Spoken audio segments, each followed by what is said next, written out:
Posso começar, certo?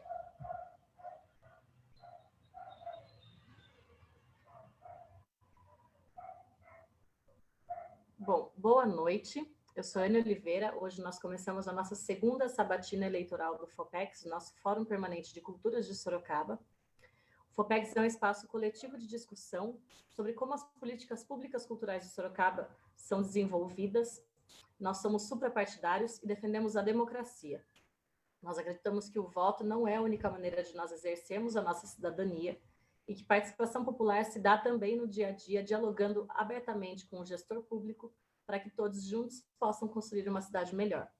Importante frisar que essa nossa sabatina não foi construída apenas pelas mãos da cultura, nem do FOPEX, mas também pelos movimentos que se encontram aqui representados.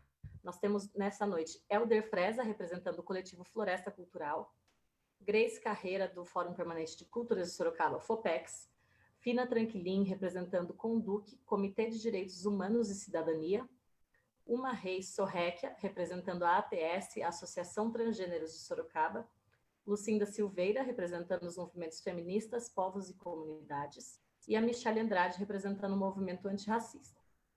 Na noite de hoje, nós temos a oportunidade de conhecer mais a fundo o candidato Raul Marcelo. Raul Marcelo é professor, advogado, católico, casado, pai de 3 filhos e candidato à Prefeitura de Sorocaba. Ele foi vereador por 2 vezes em Sorocaba e 2 vezes deputado estadual. Na nossa primeira rodada de perguntas, a gente vou explicar um pouquinho das nossas regras aqui para deixar tudo claro para quem está aqui presente, e aí a gente já começa com as perguntas. Então, a gente vai ter 2 rodadas de perguntas. No final, temos um tempo para considerações finais de cada movimento e sempre, e depois, em considerações finais do candidato, e então nós encerramos. Nós temos 1 minuto e meio de tempo de pergunta dos movimentos, mais 3 minutos de tempo de resposta do candidato, e ele vai ser interrompido assim que esse tempo se acabar. No final, a gente vai ter 2 minutos para cada movimento fazer suas considerações finais, e o candidato vai ter 7 minutos também para suas considerações finais. Na nossa sabatina, a gente já conversou com todos os movimentos, serão evitados comentários ofensivos, e ela está sendo gravada, vai ser retransmitida aqui pelo canal do Facebook do FOPEX, pelo Facebook do Coletivo Floresta Cultural, pelo Facebook do CONDUC, da ATS e do Movimento Antirracista também, e vai ficar salva no YouTube do FOPEX também, depois que acabar. Bom, agora começando com as nossas perguntas, eu queria chamar, vamos ver aqui na ordem, o Helder Freza, representando o coletivo Floresta Cultural, para fazer a sua primeira pergunta para o candidato Raul Marcelo. Lembrando que você tem 1 minuto e meio de tempo de pergunta, tá, Helder? Tá certo. Bom, boa noite a todos, a todas, na verdade, né? Boa noite a Grace, a Fina, a Uma, a Lucinda, a Michele e Marcelo, né, nesse encontro que é tão feminino quanto possível. Licença para aqui estar. Marcelo, eu represento a Floresta Cultural, que é uma entidade civil aqui de Sorocaba, né? Nós temos aí um trabalho de fortalecimento do reconhecimento do valor do patrimônio ambiental da cidade, né, que é também um patrimônio cultural, artístico, histórico da nossa cidade. E, além disso, eu também tenho representado o Conselho do Meio Ambiente.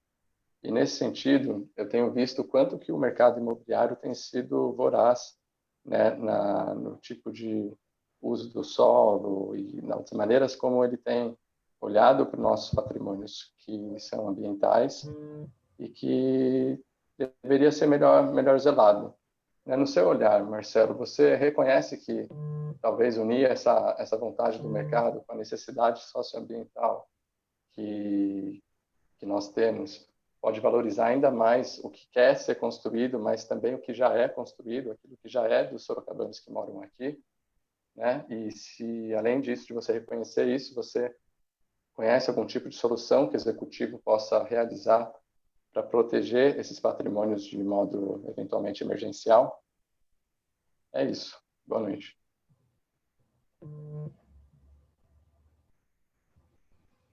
Agora sou eu? Isso, assim que você começar a responder, a gente já está contando o cronômetro, tá? Tinha 3 minutos, é isso? Isso, São 3 assim minutos? que você começar, isso. Ah, beleza, vamos lá. Então, primeiro, obrigado aí pelo convite, tá? Parabéns, eu sempre me complico nesses formatos por conta do tempo, né? É difícil condensar as coisas num tempo curtinho. Então, obrigado pelo convite, parabéns pela iniciativa, né? Estou muito feliz de estar aqui com vocês. São pessoas que, de fato, estão preocupadas com o desenvolvimento de Sorocaba nos seus diversos aspectos, não só do ponto de vista cultural, mas também ambiental, paisagístico, humanístico, enfim, tudo. Então, é um privilégio poder estar aqui para contribuir com o debate que é preciso nesse momento eleitoral, a gente saber exatamente o que está pensando cada candidato ou candidata sobre Sorocaba e sobre o futuro, né? O Helder levantou uma questão que é uma questão que está nos preocupando bastante, que é em relação ao problema do crescimento desordenado de Sorocaba.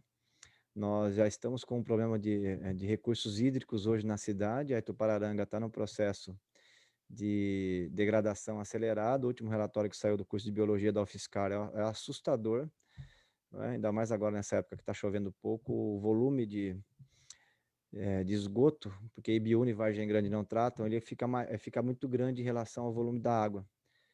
Nós também, o SAI acabou que também não investindo muito nessas áreas em relação à preservação das nascentes, caixas d'água alternativas, em reservatórios de água, na diminuição da perda de água tratada. Então, nós temos um cenário complicado, né? Esse é um dos aspectos do crescimento desordenado, outro é o trânsito, qualidade do ar, e tem sim um interesse aí, que é o interesse do mercado versus o interesse da sociedade.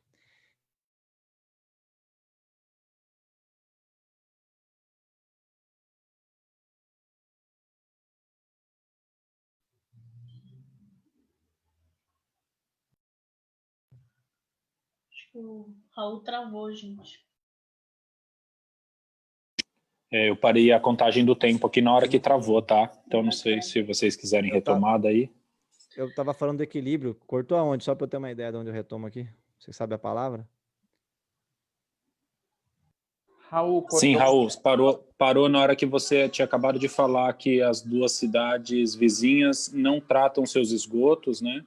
Isso, e aí acaba que jogando in natura na Itupararanga é um problema da Sabesp esse, mas é do interesse nosso, até porque as duas cidades são da Sabesp, é o abastecimento e o tratamento de esgoto, mas Sorocaba, como sede da região metropolitana, tem que se atentar para essa questão. Mas esse é apenas um aspecto do crescimento desordenado. Você tem o trânsito, o meio ambiente, questão da fauna, da flora.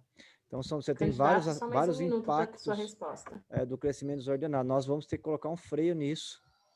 Isso é importante. O plano inicial, que o Gabriel Bittencourt, inclusive, o professor André também participou, muita gente da área ambiental em Sorocaba tem contribuído, é fazer a ocupação primeiro da mancha urbana já consolidada, viu, Helder? Nós temos 50 mil lotes vazios em Sorocaba, onde já tem infraestrutura, e a partir dessa ocupação liberar para a expansão, e aí com restrição, como se faz na Europa, né? Na Alemanha, por exemplo, para construir um bairro novo, tem que fazer até plebiscito. E todos os impactos devem vir à tona, impacto de vizinhança, impacto de trânsito, impacto ambiental, impacto na questão do abastecimento de água. A ideia, por exemplo, você tem um residencial como o Carandá, que é um projeto importante do Minha Casa Minha Vida, nós lutamos por ele, mas a localização foi equivocada, nós deveríamos ter feito nos locais onde já existe infraestrutura consolidada, a população sofre e o meio ambiente também, porque na medida que você tem que levar toda a infraestrutura para lá, tem o problema da expansão urbana descontrolada, e hoje você tem o Carandá numa... Pode ir finalizando a linha de pensamento. Travou de novo, né, gente? Bom, vamos esperar ele voltar. Mas eu acho que... Escuta a sua voz, mas para mim todo mundo congelou, aí voltou todo mundo. Isso. Internet, mas eu não sei se aqui em casa a internet aqui é forte, viu? Mas é que hoje tá... eu entrei na live aqui, demorou para entrar, eu acabei de ligar o computador aqui, tomara que ele esquente aqui, igual a Carral. Bom, acho que deu para a gente ouvir, deu para você finalizar bem, acho que a gente conseguiu entender, tudo bem, né? Não, mas eu retomo depois numa outra, tranquilo. Sim, em algum outro momento também, para a gente não acabar atrasando muito mais. Bom, agora com a nossa segunda pergunta, a gente tem Grace Carreira representando o FOPEX, nosso Fórum Permanente de Culturas daqui de Sorocaba. Grace, fique à vontade. Oi, boa noite, candidato, boa noite, Raul, boa noite a todos. Boa noite. Essa questão que o Helder colocou, ela é muito importante, né? Porque eu acho que a gente tem uma discussão anterior, só para fazer um gancho aqui, desculpe até entrar, mas é discutir o plano diretor de uma forma mais responsável, né? Porque tudo está nele, né? A parte ambiental, saneamento, educação e a própria cultura, né? Ele travou? Está aí, Raul? Acho que ele travou, né? Ele congelou. Eu acho que travou, e aí a gente não sabe se ele está ouvindo a pergunta, né? Eu acho que não. Mas minha pergunta é super simples, eu só queria pegar o gancho mesmo do Helder, porque é um assunto muito importante, né, para a gente considerar, porque o plano diretor logo, logo será revisado, né, e a Sim. cultura, saúde, né, acho que a ocupação do solo... Raul? Consegui voltar. Oi, voltou, Raul. Ai, pessoal, desculpa aí, mas olha, não quero falar aqui não, mas o serviço de internet, nossa, vou te contar uma coisa. Pois aí, pode piorar ainda. Né? Difícil demais, viu? E olha, Diante das 300 notícias. megas da Vivo, fibra, e essa quarentena inteira com esses problemas aqui, é impressionante isso. Parece que assim, é na hora que tem reunião importante que resolve dar problema, então me desculpa aí. Imagina, Raul, eu estava comentando, e aí não precisa falar agora, mas no momento oportuno, eu acho conveniente você falar sobre o plano diretor, né? Porque toda essa questão passa por uma discussão pelo plano diretor, a cidade que nós queremos instalar, né? Ele interfere na educação, ele interfere na saúde, no meio ambiente, na cultura também, né? A gente entende a cidade como espaço de práticas culturais. Então, o plano diretor faz parte das nossas preocupações, né? Mas depois, no momento oportuno, eu acho que seria importante falar um pouco sobre qual a proposta do partido, da coligação, tendo em vista que o plano diretor será revisado em breve, provavelmente na próxima gestão.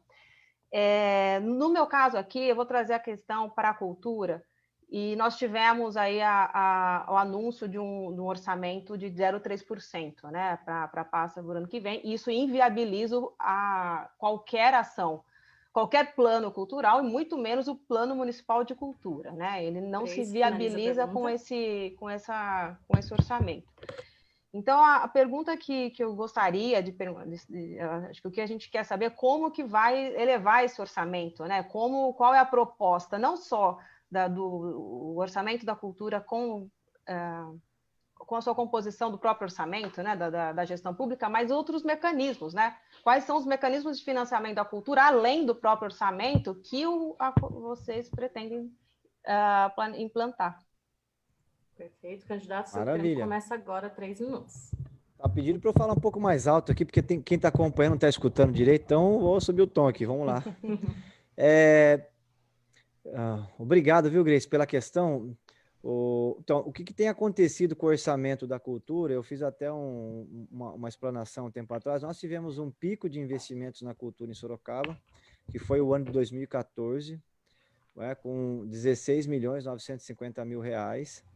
E de lá para cá nós chegamos o piso também, que foi 2017, teve uma recomposição e nós vamos chegar perto do piso esse ano, e a previsão ano que vem é o que você falou mesmo, o corte vai ser ainda mais acentuado em tudo, né? Até na Link vamos ter um corte aí de mais de 200 mil reais, até o fundo também vai sofrer corte, a cultura como um todo. Então, de fato, situação muito complicada. Por isso que aqui nós montamos um plano, que é o plano de ação emergencial que nós vamos colocar de pé já nos primeiros 6 meses. Né? Será um gabinete estilo força-tarefa, né? Um gabinete emergencial de crise, que vai funcionar todos os dias na prefeitura, envolvendo o prefeito, secretários, especialistas das nossas universidades. Também vamos convidar o meio cultural, o meio empresarial da cidade, as pessoas que influenciam a vida de Sorocaba, para participar. Nós vamos ter que tomar algumas medidas, porque o centro da questão toda é na recomposição do orçamento da cidade. Nós não podemos perder isso de vista. O que está acontecendo em Sorocaba nos últimos anos? Na medida em que a arrecadação parou de crescer como vinha crescendo, nós começamos a ver aí sucessivos cortes. E aonde... Travou de novo o áudio do Raul. E o vídeo também. Lembrando que sempre que a gente trava alguma coisa, a gente para o tempo de resposta aqui, tá? A gente vai deixar 3 minutos inteiros para o candidato responder. Então, vamos esperar só ele voltar. E aí a gente já volta. Eu tô vendo todo mundo, pessoal. Tá surreal isso. Escutei, você falou, espera só ele voltar e... Impressionante. Vamos lá. Voltando. Então, qual que é o plano? O plano, em vez de fazer o que está todo mundo fazendo aí, que é cortar os investimentos nas áreas sociais, porque demora para a população perceber, você corta saúde, educação, cultura, só quem é da área que percebe, a população não percebe, você fica sem carnaval, fica sem teatro, a Fundec vai cortando as vagas, tudo vai se desmilinguindo, e a população demora para perceber. Então, qual que é o caminho que nós vamos optar o ano que vem? Nós vamos recompor o orçamento, trilhando um outro caminho. Qual é o caminho? Nós vamos ajudar, inclusive, as famílias a ativarem a economia novamente. Então, nós vamos pegar o Procon, que consome hoje R$ 250 milhões, é um verdadeiro cabide de emprego aqui, acabaram de trocar o diretor, inclusive. Nós vamos dividir ele em quatro regiões da cidade, ajudar as famílias a renegociarem suas dívidas. 67% das famílias em Sorocaba estão com o nome no SPC ou no serviço. Então, nós vamos tentar ajudar a promover a recuperação do crédito, porque isso é o motor da economia. 70% do PIB do Brasil é consumo familiar. Então, esse é um ponto, nós não vamos fazer cara de paisagem diante da paralisia da economia sorocabana. E o outro ponto é o seguinte, a prefeitura tem R$ 1.268 milhões para receber. De dívida de ISS, 650 milhões, e IPTU, 540.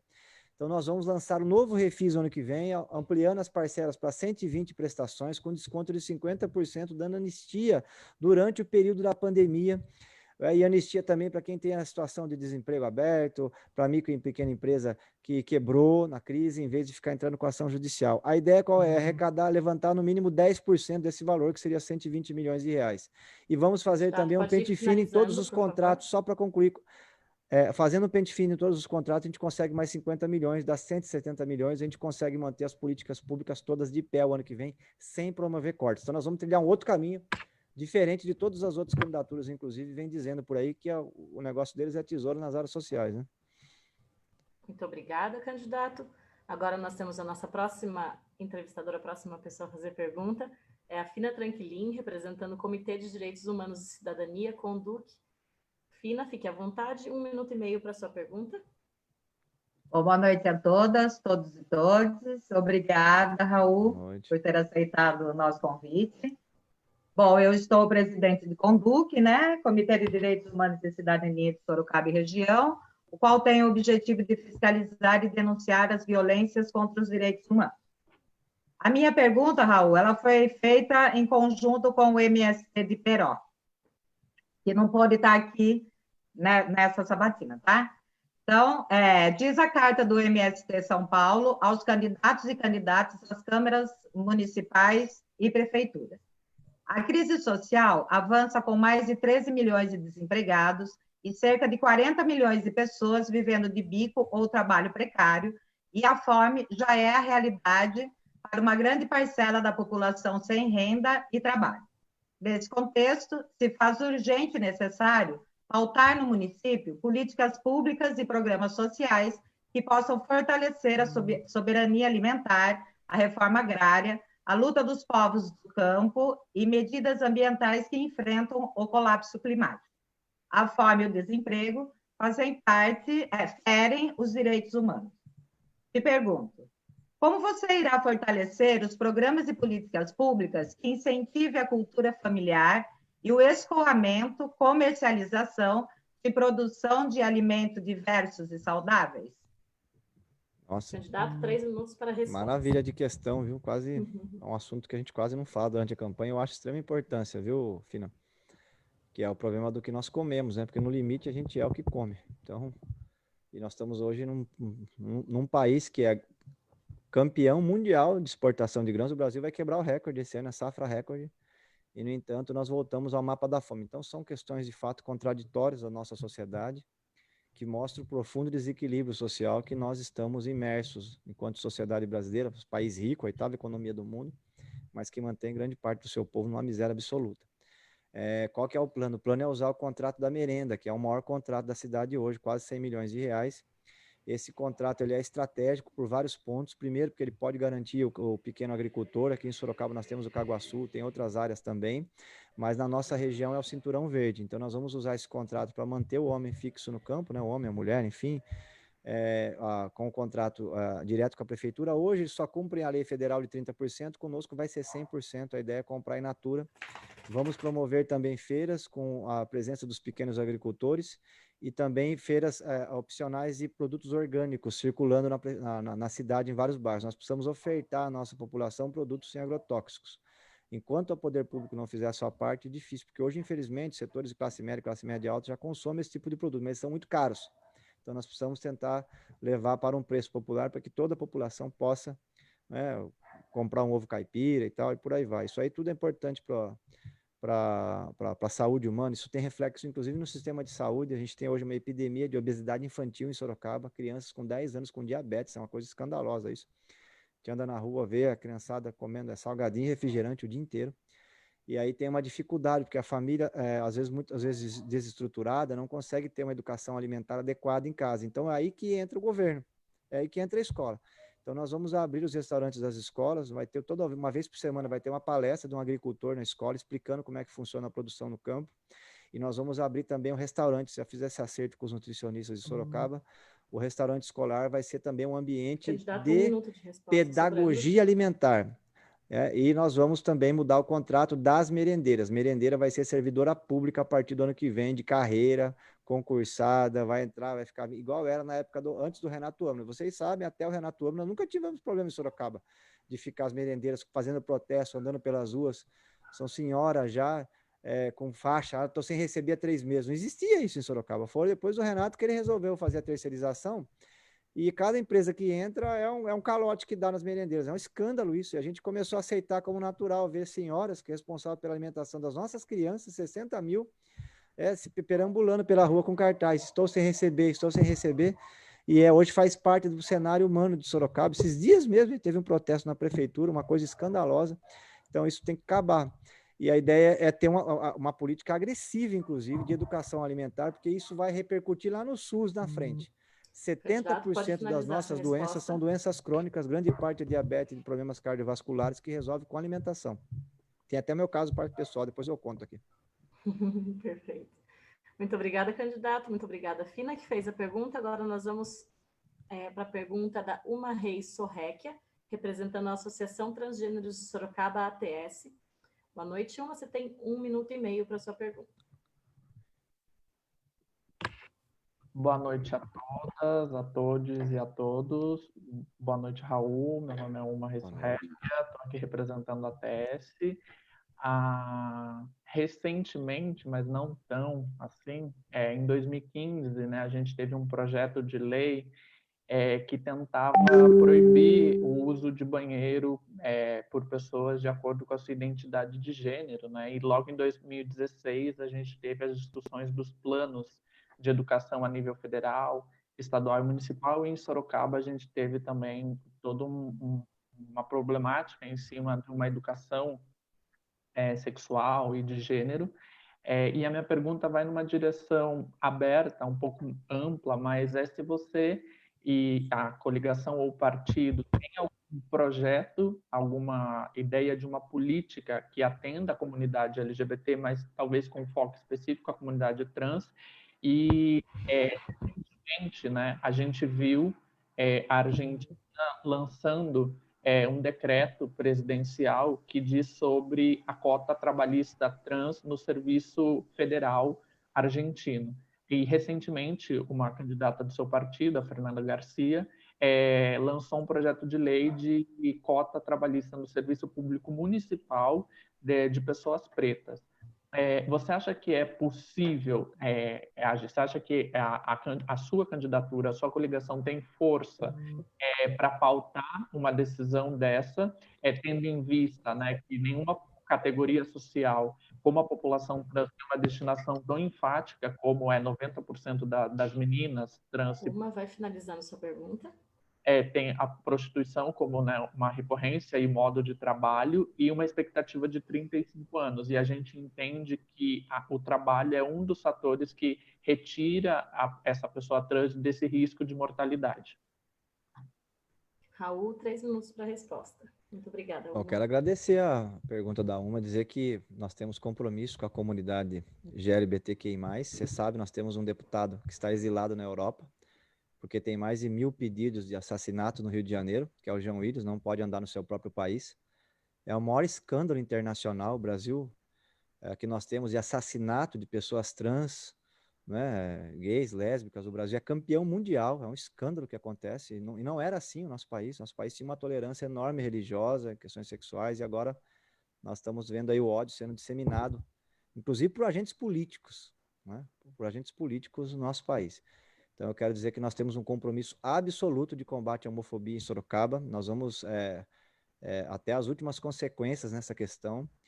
E nós vamos fortalecer o conselho, fortalecer as políticas, a questão do uso do nome social na repartição pública e todas as pautas necessárias, porque para nós, onde tem desigualdade, onde tem opressão, nós estaremos lá sempre. Então, você pode contar com a gente sim. Quero assumir aqui, mais uma vez, já participei de várias reuniões assumindo as pautas de combate à homofobia, e essa vai ser mais uma delas. Nós temos uma pauta extensa, o programa está grande, porque são várias questões que estão colocadas e nós vamos dialogar, sim, com todos os setores da sociedade, inclusive com o setor religioso, né? Que a gente às vezes fica meio preocupado, mas tem muita gente das religiões todas aí que é contra a homofobia, e nós vamos construir pontes para conversar, porque, inclusive na leitura que se faz do Velho Testamento, do Novo Testamento, reconhecendo Jesus como Filho de Deus, eu sou católico, quando ele veio aqui na Terra, ele andou com leproso, com prostituta, andou com os pobres e os oprimidos da época.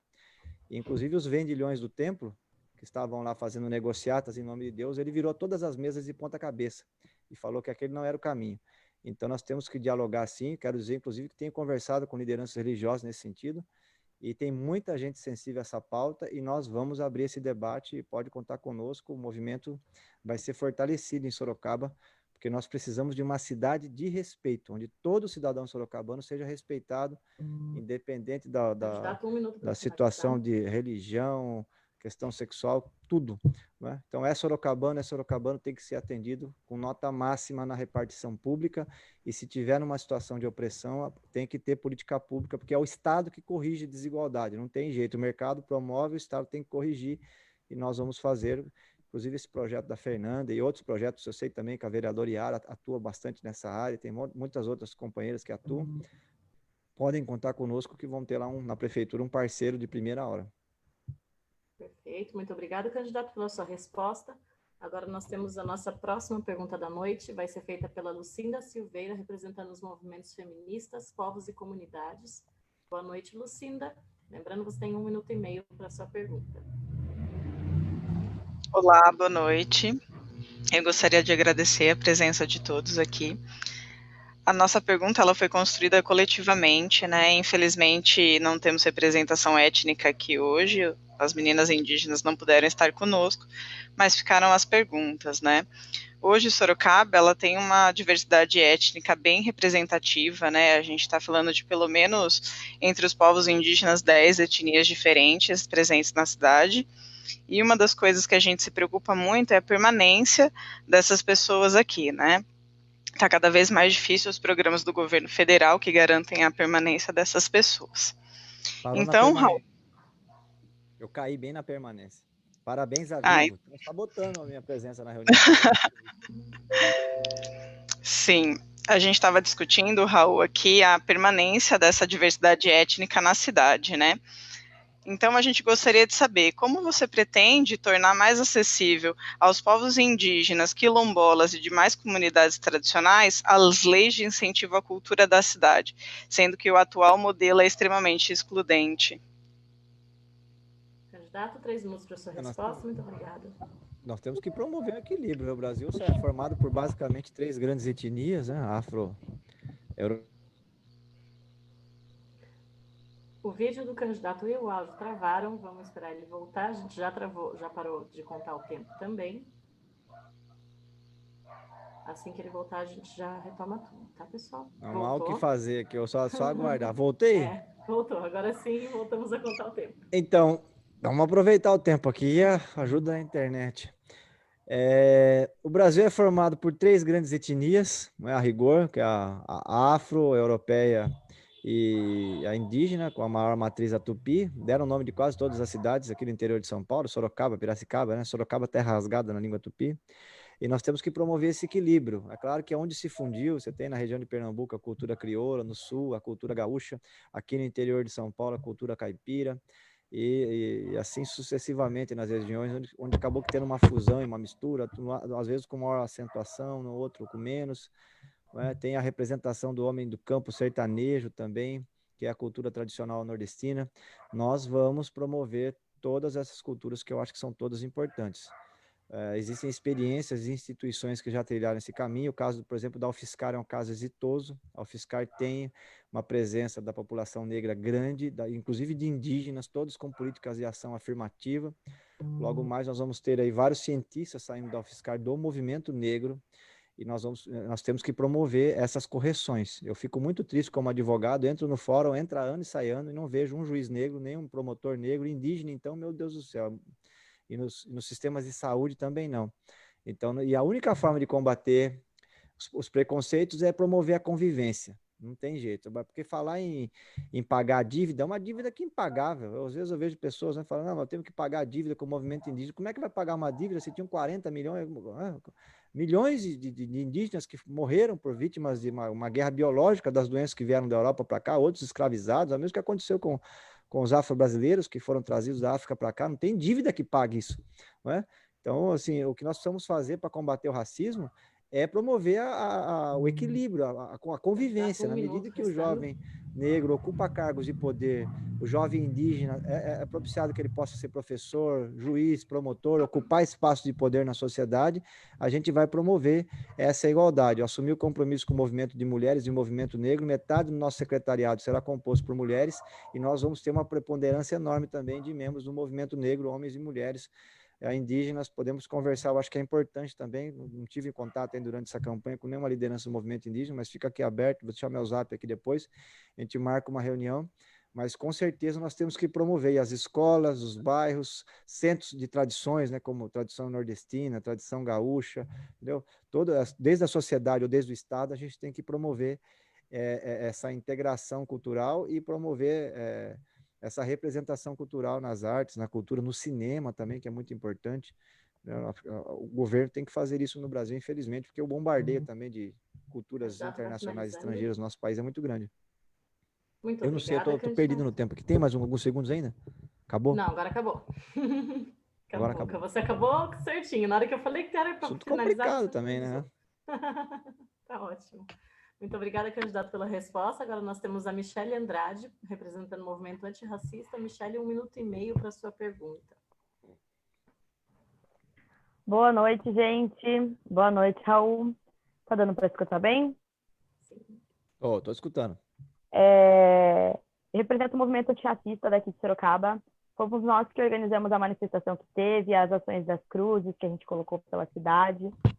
E a gente queria perguntar para você, a gente estava lendo o seu plano de governo e tudo mais, queria perguntar sobre uma questão de educação. Nós temos uma lei, a Lei 10.639, que fala sobre o ensino obrigatório de história e de cultura afro-brasileira, africana e indígena nas escolas. E nós gostaríamos de saber que, se você fosse eleito, o que você faria para que essa lei fosse ativa na cidade de Sorocaba, fosse efetiva na cidade de Sorocaba, que a gente sabe que é uma coisa que não acontece em nenhuma das escolas. É isso, obrigada. 3 minutos, candidato, para a sua resposta. Claro, eu quero agradecer a Michele pela questão. Para mim, Michele, sempre teve muito claro, por ter estudado e por ter convivido também com muitos integrantes do movimento negro no Brasil e aqui em Sorocaba, em nossa cidade, que essa é a questão fundamental do país.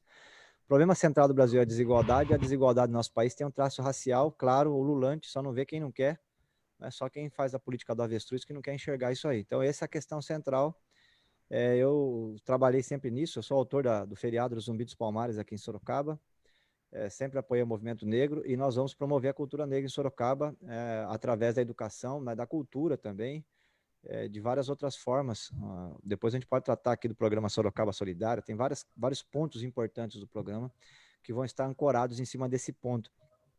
Nós vamos ter que preparar a rede para isso, os professores que são do movimento negro, nós podemos capacitá-los, e também professores que se interessam pelo tema, nós podemos usar o Centro de Referência em Educação, a Unesp, que é hoje uma referência internacional na área da pedagogia, vai poder trabalhar com a Secretaria de Educação, porque o nosso governo vai unificar as 13 instituições de ensino superior que nós temos em Sorocaba. Nós formamos 8.000 universitários por ano na cidade, e nada dessa inteligência público hoje. A partir de janeiro do ano que vem, isso muda radicalmente. O Fiscar, o Nesp, Fatec, Facens, Unis, Unip, tudo isso vai trabalhar integrado com a prefeitura, e aí nós vamos poder preparar os nossos professores para enfrentar essa chaga, essa doença entre nós que se chama racismo. Não é uma coisa escandalosa. Eu tive na Alemanha no ano passado, a cidade de Berlim tem a Ana Maria Braga, alemã, é negra, para quem não sabe, que a Alemanha não tem 3% da população negra.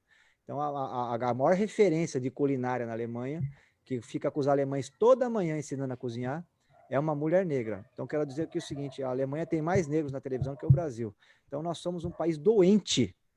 É isso que eu vou falar, que é doente, entendeu? 50% da população é negra e não tem, você vai no fórum aqui, não tem um juiz, entendeu? Ou a gente enfrenta isso ou não tem país, assim, entendeu? Então, o que negócio é esse? Que conversa é? Brasil é Bélgica? Não existe, entendeu? Nós somos uma grande África, precisamos admitir isso e precisamos promover, inclusive, internacionalmente, né, essa fusão cultural que se deu aqui, respeitar ela, cuidar dela, porque é o diferencial do Brasil, essa possibilidade de ser uma parabólica mundial, por conta dessa confluência, essa miscigenação fantástica que se deu aqui. Então, Michele, assim, para mim é um compromisso de vida, nós vamos trabalhar todos os dias na prefeitura pensando em promover a população negra de Sorocaba, porque só assim que a gente consegue derrubar o muro da desigualdade social, porque ele tem um traço racial, e quem tem dúvida disso é só olhar a história do Brasil recente.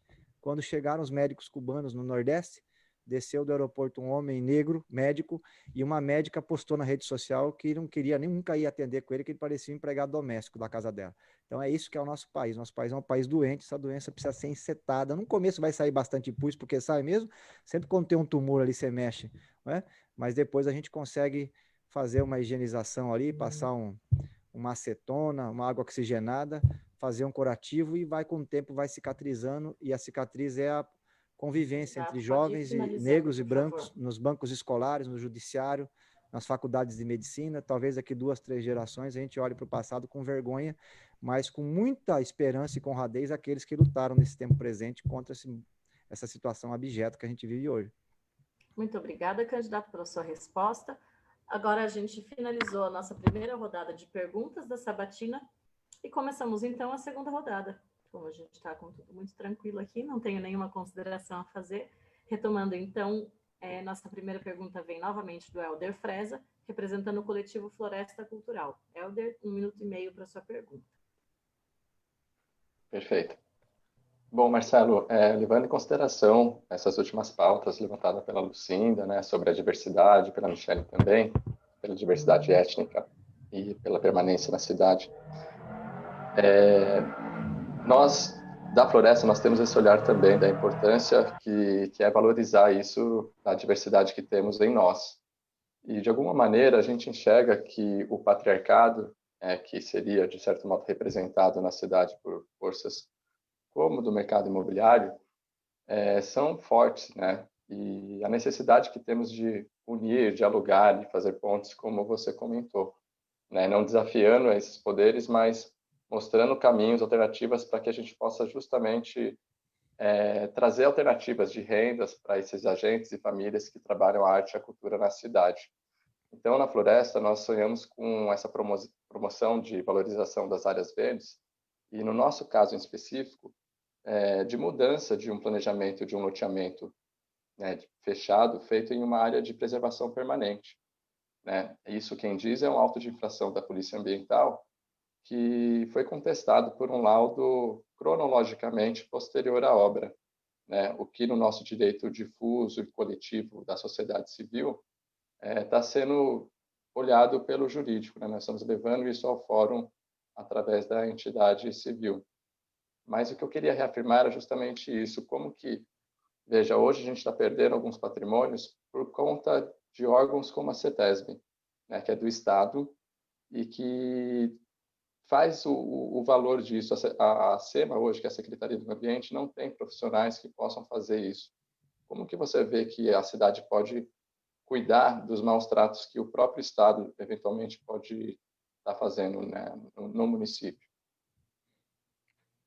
Esse é um drama da prefeitura como um todo, viu, Helder? Toda a parte meio que a gente chama, que são os técnicos, a área de fiscalização, a parte de planejamento, de engenharia da prefeitura, foi tudo sucateada, ao meu ver, porque o projeto político é esse. Você tira aqueles profissionais que eles chamam de estorvo, né? Que é o pessoal que fica pedindo mais documentação, pedindo mais relatório, pedindo mais informações sobre todos os projetos que tramitam ali. Você tira isso daí e deixa só o cabidão de emprego. E o cabidão de emprego você leva na lábia, né? Hoje a prefeitura, infelizmente, nas áreas estratégicas, só tem cargo de confiança. E aí pode entrar o projeto que quiser, com o impacto que quiser, que vai ganhar um carimbo e uma assinatura. Antigamente até tinha um ofício atravessado no meio, colocando alguns senões. Ultimamente, mas nem ofício mais, não tem nenhum servidor mais, né, nessas áreas estratégicas, servidor de carreira, que está ali há 20, 25 anos, que está preocupado com o interesse público. A maioria desses cargos estratégicos hoje está preocupada com o interesse eleitoral, porque é a eleição que decide se ele vai continuar empregado na prefeitura ou não. Uma situação muito complicada. E aí nós temos vários problemas. O vídeo e o áudio do candidato travaram. Ai, meu áudio agora? travou? Agora pode então, continuar. Voltou agora. A gente está no processo aceleradíssimo de aterramento, assoreamento, perda de nascentes da cidade. Todos os dias a gente perde alguma. A parte também dos bosques de Sorocaba, muitos já viraram mini lixões nos bairros. Tinha um projeto que era bacana, e aqui, independente de quem fez, era bom, era um projeto Catatreco, que chamava, e Ecoponto. Porque às vezes o cidadão, ninguém tem dinheiro. Você sabe quanto custa uma caçamba, pessoal? R$600. A pessoa às vezes compra um sofá novo, o sofá velho, ela não consegue alugar a caçamba para jogar fora. Então ela vai jogar onde? No bosque que tem perto da casa dela. Aquilo que ela passeia, um patrimônio de todos, um bosque que ali tem passo. Pô, eu coloquei um pé de jabuticaba aqui no quintal de casa, aqui, vocês imaginam aqui, uma festa de passarinho aqui. Deu uma árvore frutífera, já dá um equilíbrio ambiental imenso. E, infelizmente, esses pequenos bosques, todo o bairro tem, né? Você falou, a área de interesse social, são pequenos bosques, mas por falta de cuidados, estão virando mini lixões. Então, a gente delineou bem essa questão, nós vamos retomar os ecopontos, manter inclusive o mesmo nome, não tem um problema de qual prefeito que fez. O projeto é bom, tem que ser mantido. Essa ideia é retomar com o mesmo nome, e também começar a trabalhar, essa é uma ideia do Gabriel Bittencourt, de interligar os bosques da cidade, para que os animais possam transitar pela cidade, porque hoje qual que é o problema? São as áreas de preservação, as mini áreas de preservação, todas elas são estanques. E aí sempre que tem algum animal que ele precisa transitar, ele tem que atravessar o bairro, tem que atravessar a avenida, e aí você tem uma mortandade absurda. Então nós vamos começar a trabalhar no médio prazo para promover a interligação desses bosques, para poder manter um equilíbrio, mas eu concordo contigo. Agora o setor imobiliário vai ter que entender que agora o interesse público chegou na prefeitura, e vamos ter que conversar, né? Eu não tenho rabo peso com ninguém, estou muito tranquilo para tocar essa situação, viu? Muito obrigada, candidato, pela sua resposta. Não sei se, eu achei que tinha travado, mas não travou, candidato. Bom, agora a gente continua as nossas perguntas com a Grace Carreira, novamente, representando o FOPEX, Fórum Permanente de Culturas de Sorocaba. Grace, 1 minuto e meio para a sua pergunta. Bom, falando em mercado imobiliário, Raul, nós tivemos recentemente a demolição da Vila Bertina, né? Que eu acho que entra nesse contexto aí todo dessa especulação imobiliária. Eu acho que a gente volta para a questão do plano diretor também, tem áreas que a gente precisa regularizar melhor a construção na cidade, porque, né, a gente está perdendo patrimônio cultural, patrimônio ambiental por conta da especulação imobiliária, né? E o que eu quero saber de você, da gestão, o que vocês pretendem, Raul, para organizar a gestão do patrimônio cultural na cidade, porque nós não temos, né? A Secult, ela não tem uma estrutura administrativa para gerir os seus equipamentos. E vamos entender, patrimônio cultural não precisa ser o prédio da cultura, né? O patrimônio cultural pode estar em outra, pode ser do particular ou pode ser de outra secretaria, né? Mas a questão é a seguinte, não existe dentro da Secult a gestão do patrimônio, né? Não existe uma equipe, há um déficit de servidores. E aí são 3 perguntas numa só, né? Como que vocês pretendem avaliar esse organograma da Secult para equipar, vai abrir concurso público? Porque não é qualquer concurso público. Nós só temos uma museóloga. Entendeu? E tombamento, a pergunta. Vou finalizar. E o tombamento, ele deveria ser o último recurso a ser usado para preservação, né? Existem instrumentos urbanísticos que são necessários e são úteis para a preservação do patrimônio. Mas para isso a gente tem que ter na Secult arquitetos, historiadores, sociólogos. Então não é qualquer concurso. Então assim, a gente como resolver o problema de déficit de funcionário da Sepult e qual é a proposta para a gestão de patrimônio cultural, lembrando que não é só pedra e cal, né? O tijolo a gente não protege o tijolo, a gente protege a referência dele. E dentro disso, Raul, temos um grave problema com o arquivo de documentos, né? Não existe uma gestão de documentos, e os documentos também são tratados. De 1940 para trás, são todos considerados arquivos, são todos documentos históricos. E nós não temos um arquivo público nessa cidade. Né? Raul, 3 minutos para você responder, por favor. Ele está travado? Não. Eu acho que sim. Destravou. Agora voltou, Raul. Pessoal, chegou tudo aqui no escritório. Chegou gato, chegou cachorro, chegou criança, chegou tudo. Raul, você ouviu ouviu a pergunta? Eu ouvi. O patrimônio arquitetônico da cidade, também tem o patrimônio material. Nós temos um plano municipal de cultura. Eu vou dizer para vocês, o plano está bem delineado. O problema são os meios para poder viabilizar as questões. Aí você pega, por exemplo, a parte 1, né, que é o patrimônio cultural, está bem amarrada. A parte de gestão pública também está bem interessante. Eu acho que ali a gente já tem um mapa para poder trabalhar. Não sei se é o caso de nós atualizarmos ele com participação maior da comunidade, da cultura de Sorocaba, os artistas, o pessoal da arquitetura e tal. Eu tenho escritório de advocacia na Cesário Mota. Você sabe, na Cesário Mota ficou só o Sindicato dos Têxteis e o Mirante Ondina. O resto está tudo no chão, acabou tudo. E é ali que passavam as tropas. E para quem está acompanhando aqui, eu sei que vocês sabem, mas para quem está acompanhando e porventura não conheça, era a Feira de Moares, era o maior evento econômico do Brasil durante um grande período, porque ajudou a unificar o país. Vinham as mulas do Rio Grande do Sul, dos Campos e Viamão, eram negociadas aqui em Sorocaba, daqui seguiam para Minas Gerais para descer com o ouro até o Porto do Rio de Janeiro. E assim se construíram 600 castelos franceses, que os brasileirinhos vão para a Europa, acham lindos os castelos, não sabem que foi feito no lombo das mulas aqui e nas costas dos nossos tropeiros, que todos, coitados, viviam, né? Que inclusive agora é patrimônio material de São Paulo, no virado paulista.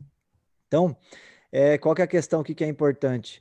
Nós temos, de fato, um processo de deterioração do nosso patrimônio histórico Sorocaba. Então, nós vamos ter que cuidar disso aí. Palacete Scarpa, a Sorocabana está num momento muito importante.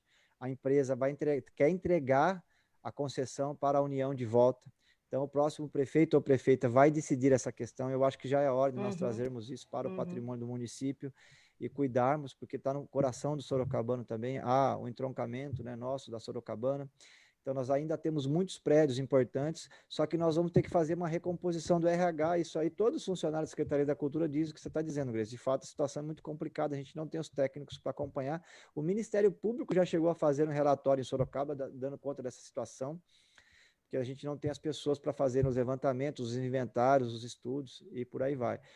E qual que é o nosso plano? Nosso plano é recompor com funcionário público, viu? Porque os outros candidatos, todos eles falam de forma envergonhada, vamos fazer parceria, convênio, vamos fazer terceirização, que no fundo tudo isso é para entregar para algum setor poder fazer a gestão dessa área. E essa área é uma área que ela pode parecer bonita na conversa nossa aqui, mas tem muito interesse. Entendeu? Vocês sabem disso. Vai tombar o patrimônio ali, o imóvel fica amarrado. Entendeu? Geralmente o proprietário não fica muito feliz, não. E é uma discussão pesadíssima, e tudo vai para o Poder Judiciário, 10, 20, 30 anos de debate no Judiciário essa questão. Então, nós vamos ter que ter uma preocupação aí, sim. A recomposição do RH da Secretaria da Cultura, ela se faz necessária. Nós fizemos uma plenária virtual para debater esse tema aqui, inclusive com funcionários da Secretaria da Cultura. Esse tema foi levantado e eu assumi esse compromisso. Na medida que a gente for recompondo o orçamento, nós vamos realizar concurso público, que há anos não acontece mais na Secretaria da Cultura, para poder, vamos dizer assim, guardar o nosso álbum de fotos. É quase isso, toda família tem um álbum de fotos, e nós estamos perdendo o nosso Situação do Casarão de Baltazar Fernandes e muitos outros pontos aqui em Sorocaba, se a gente for lembrar aqui. Agora tem também o patrimônio material, que ele é muito importante e precisa ser preservado na cidade também, né? Inclusive o inventário sobre questões imateriais, a culinária sorocabana, autêntica, histórica, que nós estamos perdendo, nós vamos ter que também promover ações nesse sentido. Muito obrigada pela resposta, candidato. Agora nós temos a nossa próxima pergunta com a Fina Tranquilin, representando o CONDUC, Comitê de Direitos Humanos e Cidadania. Fina, 1 minuto e meio para a sua pergunta. Oi. Oi. Raul, dessa campanha anterior, você tem em seu plano de governo um capítulo sobre a primeira infância. A pergunta gostaria de saber como pretende acabar com o crônico problema do déficit de vagas em creches e, considerando esse ano atípico, como pretende gerir a educação? Duas questões importantes. Então, o primeiro ponto é assim, nós precisamos garantir a retomada das aulas em segurança o ano que vem. Então, nós vamos ter, vencendo as eleições, e eu acredito que nós vamos ganhar essas eleições. Eu sou candidato, né? Quem estiver acompanhando e quiser votar, ajuda. Não só votar, ajudar também na campanha, viu, pessoal? Compartilhar e curtir os conteúdos aí da gente já. Nós vamos ter pouco tempo para organizar a transição e nós vamos ter somente o mês de janeiro para preparar as escolas para a volta às aulas. E o plano qual é? Nós vamos ter que, possivelmente, ter uma turma na escola e uma turma no EAD, no ensino à distância, porque, infelizmente, nós temos salas de aula com 45 alunos na rede municipal, viu? Para quem não sabe, e creches também superlotadas, são 20 creches conveniadas, todos com profissionais terceirizados ganhando menos que os concursados e também superlotados. Então, nós temos professores com idade avançada e nós não vamos ser irresponsáveis de correr o risco de um professor da nossa rede morrer por conta do coronavírus ou uma criança ou pré-adolescente levar o coronavírus para casa. Então, nós vamos ter que ter um trabalho forte de preparação, tem até técnico do bombeiro aí nos ajudando. Eu visitei as escolas particulares que estão voltando agora. A parte da ventilação vai ter que ser muito bem pensada, álcool em gel para todo lado, aquela máscara acrílica para os profissionais da educação. E vamos ter humildade também de, no final de janeiro, se nós... Travou o vídeo e o áudio do candidato, a gente parou de contar o tempo. Esperamos ele voltar para retomar o nosso cronômetro. Voltou aí? Voltou. Voltando já, estamos contando. Eu parei aonde? Eu parei na volta às aulas? Isso. Então, em Portugal, por exemplo, tem um surto novamente de coronavírus. Se a gente chegar numa situação como essa no final de janeiro, nós vamos reunir a rede, pode ser de forma online, é tranquilo de fazer isso, e manter a suspensão da volta às aulas. Mas diferente da atual administração, o EAD vai acontecer. O EAD eu quero pôr de pé já em janeiro, para garantir que a gente tenha atividades pedagógicas já sobre monitoramento e acompanhamento da Secretaria Municipal de Educação. Foi um crime que aconteceu em Sorocaba, 60 mil crianças desassistidas de ensino à distância. As famílias, a rede particular, quando parou, o que aconteceu? As famílias de classe média aí, Fina, que é uma questão importante, elas conseguem dar conta do processo pedagógico em casa. Porque às vezes tem o pai, uma mãe que é professor, ou que tem hábito de leitura, ou que lê jornal, que assiste telejornal, que conhece a internet, como é que funciona e tal. O problema do Brasil, na verdade, é que nós temos uma parte da população que varia de 30% a 50%, dependendo da região do país, que vive numa espécie de obscurantismo. Eu vou na reunião das pessoas, Fina, tem bairro aqui que não tem nada escrito na casa da pessoa, nem a Bíblia tem. Como é que uma criança cresce numa casa que não tem nada escrito se o mundo moderno é escrita? Entendeu? Não tem como. Então, assim, você tem praticamente um muro que separa as pessoas entre quem vai conseguir viver no mundo moderno ou não. É por isso que o governo tem que pôr a mão aí. E tem que pôr já ajudando, inclusive, no pré-natal. O capítulo do programa da eleição passada era a infância, eu continuo nessa tese. São 9 mil gestantes em Sorocaba todos os anos, 5 mil usam o sistema público de saúde, nós precisamos mudar toda a guarida aí, fazer igual a Alemanha fez no pós-guerra. Lá eles fizeram por uma necessidade material, os homens tinham morrido no campo de batalha. Então, o que o Estado fez? O Estado virou uma grande família. Pegava a criança... O candidato travou novamente, esperando ele voltar.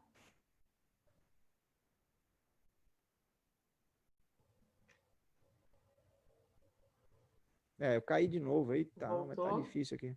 Voltei? Então, nós vamos ter que fazer isso num grau menor, não é?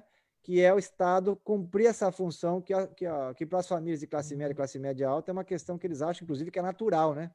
O menino sai da escola, a menina fica a tarde inteira no curso de inglês, espanhol, francês, natação, e depois, se precisar, tem um psicólogo ainda para ir. As famílias dos trabalhadores não têm. Então, nós vamos ter que organizar isso para poder corrigir esses desequilíbrios. Então, a primeira infância é muito importante. Nós temos um déficit hoje de 2 mil vagas em creche, aproximadamente, pode ser um pouco mais, um pouco menos, e a ideia é expandir por dentro do sistema público de educação. Como eu falei aqui, nós temos um plano para retomar a capacidade financeira do município.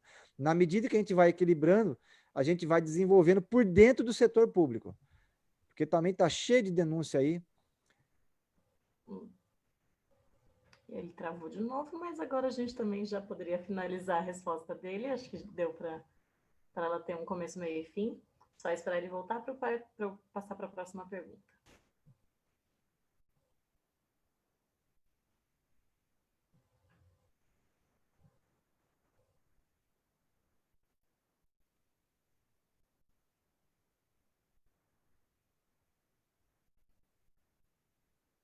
Ele está demorando. Raul.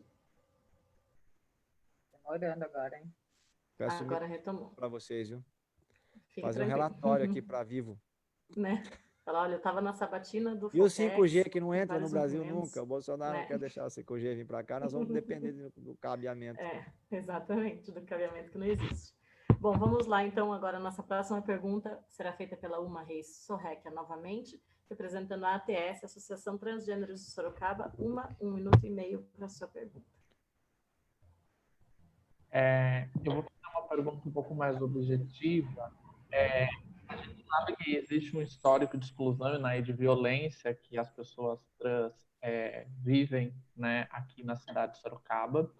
E a ATS vem construindo, né, junto com a Secretaria da Saúde, com um grupo seleto de alunos da medicina da PUC aqui de Sorocaba, um projeto de fluxo de atendimento para pessoas trans, pensando em suas necessidades, como qualquer outra pessoa, ou seja, que tem um coração, 2 rins, um fígado, enfim, mas também as necessidades específicas de saúde que nós temos, né? E aí a pergunta é se você possui alguma proposta, um projeto que vai de encontro com essas necessidades, relativas à população trans, no que tange o atendimento à saúde, né? Pensando que a gente, provavelmente, a maioria de nós não temos acesso à saúde privada, né? E como fazer isso do SUS mesmo. Perfeito. Candidato, 3 minutos para a sua resposta. Nós estamos aqui para promover equilíbrio social. Se existe um serviço que só é realizado que as pessoas que têm dinheiro conseguem acessá-lo, a igualdade, né, que é o que nós defendemos, o correto seria que quem não tem dinheiro também possa acessar esse serviço. Então, o Sistema Público de Saúde, né, o nosso SUS, está aí para isso. Então, eu acho que nós devemos atender, e a ideia é fazer esse atendimento na rede pública. Agora, tem que ver, porque essa é questões de média complexidade e alta complexidade, e a responsabilidade do município ela é residual, porque existe uma organização no sistema de saúde municipal.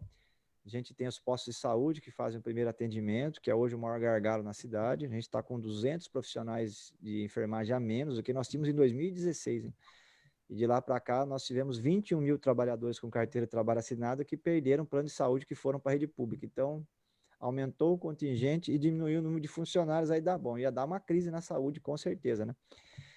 Então, a atenção básica é a responsabilidade da prefeitura. A gente tem também a média complexidade, que é a policlínica, e temos um convênio com a Santa Casa. Eu acho que a Santa Casa, se tiver condições de fazer esse atendimento, esse tipo de procedimento, nós devemos acertar isso a partir do convênio que existe entre a prefeitura e a Santa Casa. A prefeitura passa hoje 100 milhões de reais para a Santa Casa. Do contrário, nós teremos que fazer gestão com o governo do estado de São Paulo para fazer essas tratativas a partir do conjunto hospitalar de Sorocaba e da rede de hospitais conveniados. Mas eu acho que se existe uma demanda, essa demanda precisa ser atendida e eu sempre defendi, vou continuar defendendo, já disse aqui, quero reafirmar mais uma vez, nosso compromisso com a comunidade LGBTQI+, de Sorocaba, em relação a toda a completude da sua pauta. O ser humano veio no mundo para ser feliz, entendeu? Quando os portugueses chegaram aqui com a cara toda amarga e azeda, tudo querendo enricar, e viram os indígenas todos sorrindo no litoral brasileiro, foram os maiores choques de civilização que já existiu, né? E nós herdamos, graças a Deus, uma parte dessa busca, né, de felicidade dos povos indígenas. Então, o ser humano está aqui para ser feliz e buscar a felicidade é o ponto central. E a pessoa que precisa para realizar a sua felicidade um serviço de saúde tem que ter.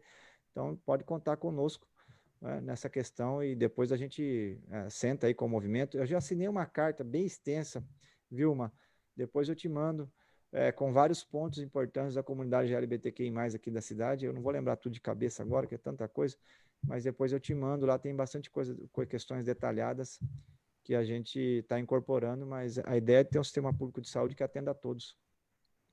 Muito obrigada, candidato, pela resposta.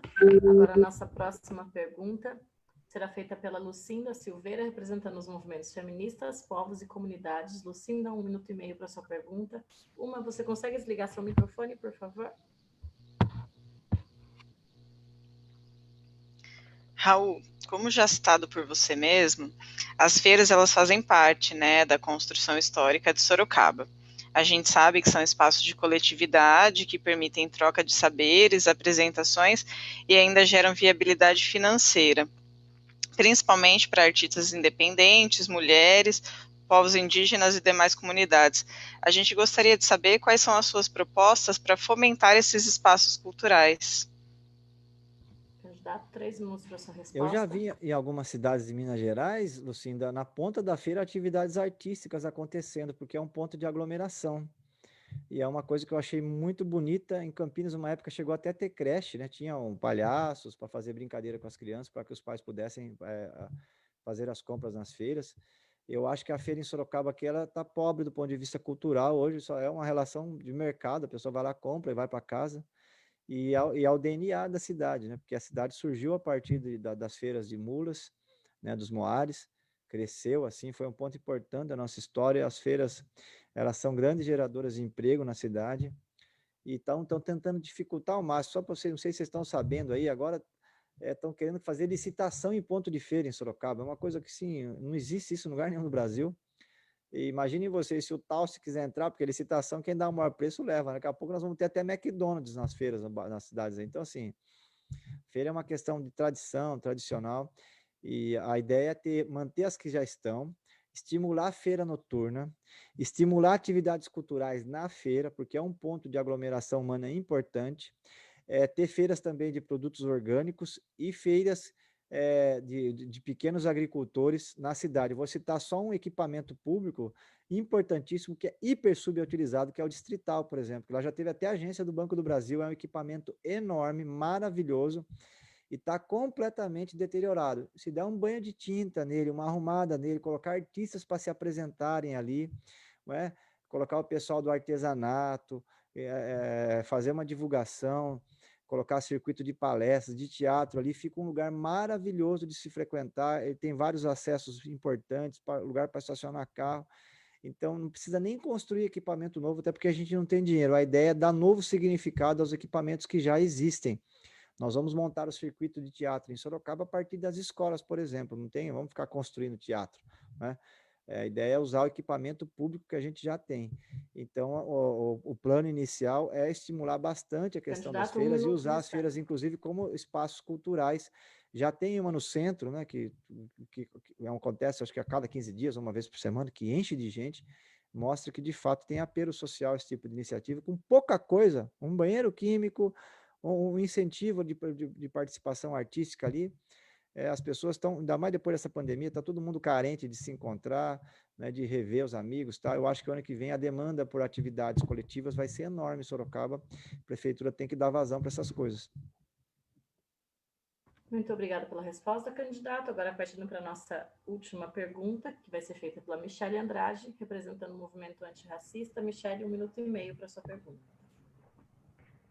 Boa noite mais uma vez. Agora nós queríamos fazer uma pergunta em relação à ação da polícia aqui na cidade de Sorocaba, em relação às pessoas pretas. A gente tem alguns casos em Sorocaba que estão parados. Um deles é o do Dinho, o outro do Luquinhas, que aconteceram na cidade de Sorocaba. E a gente sabe que acontece em todos os lugares essa violência policial com o povo preto. E nós gostaríamos de saber, se você fosse eleito, se você tomaria alguma medida em relação a justiça age com a gente e tudo mais, o que você faria em relação a isso? Opa. Alô? Estão me ouvindo? Então, Michele, o primeiro ponto é assim, no meu governo nós vamos ter várias autoridades negras e negros. Nós vamos ter secretários e secretárias que vão ocupar funções de mando dentro da prefeitura do movimento negro, porque a gente começa a quebrar o racismo assim, quando você tem autoridades negros e negras, inclusive dentro da corporação da Guarda Civil Municipal, isso já começa a ter uma quebra, porque você começa a mostrar, né, que existe uma participação da comunidade negra na gestão do Estado, no comando das políticas públicas. Isso é importante, mas isso não é tudo. Nós temos o racismo estrutural, o professor Silvio de Almeida, inclusive, tem um livro importantíssimo sobre esse tema. ele é um dispositivo importante dentro da sociedade brasileira para perpetuar a desigualdade, então nós temos aí, de fato, um Everest para escalar. O que nós vamos fazer?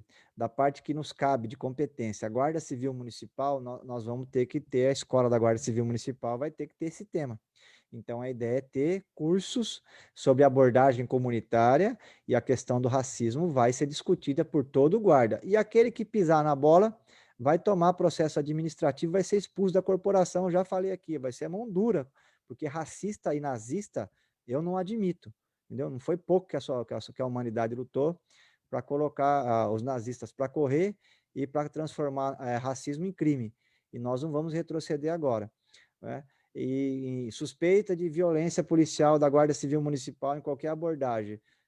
Tem suspeita, vai colocar em afastamento temporário o Guarda Civil Municipal que participou da ação, até que se faça a investigação. Aí, como advogado, quero dizer aqui que é preciso que seja feita a investigação, para a gente também não correr o risco de ter ilegalidades acontecendo, fez a investigação, comprovou que o servidor público que está ali para servir o povo teve uma atitude racista, entendeu? Está fora da corporação, simples assim. São 385 guardas civis municipais que nós temos em Sorocaba e nós vamos dar o perfil de polícia comunitária, polícia lá na comunidade. Nós estamos com os dados de violência em Sorocaba disparando, 150 escolas furtadas, 97 homicídios no ano passado, 186 estupros, são dados assim alarmantes e nós precisamos reverter isso, mas reverter sempre respeitando, os direitos humanos, respeitando as questões de gênero, as questões raciais. Então nós vamos ter dentro da academia que forma a Guarda Civil Municipal, essa questão vai ser bem rígida e é aquilo, a instituição forma o servidor. Ele só vai poder subir hierarquicamente dentro da Guarda Civil Municipal se ele cumprir todos, e com rigor, todas as questões que, inclusive, estão na Constituição, de respeito, de não ter uma atitude racista e por aí vai. Então, nós vamos ser rígidos nessa parte em relação à Guarda Civil Municipal, inclusive o movimento negro, o movimento das mulheres, porque o machismo também está entranhado, né, na sociedade brasileira.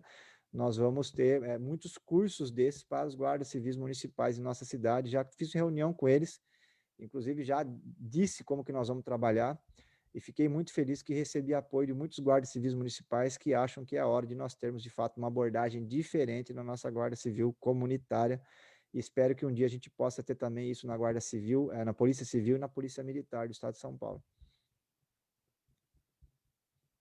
Muito obrigada, candidato, pela sua resposta. Nós finalizamos agora com as perguntas aqui dos movimentos e como o nosso tempo hoje foi bem fechadinho, a gente conseguiu que todo mundo cumprisse exatamente o tempo que a gente tinha disponível, a gente vai abrir para algumas perguntas que foram feitas nas páginas do Facebook e tudo mais. A gente não fez isso na primeira, mas hoje a gente tem tempo sobrando, então a gente vai abrir esse espaço.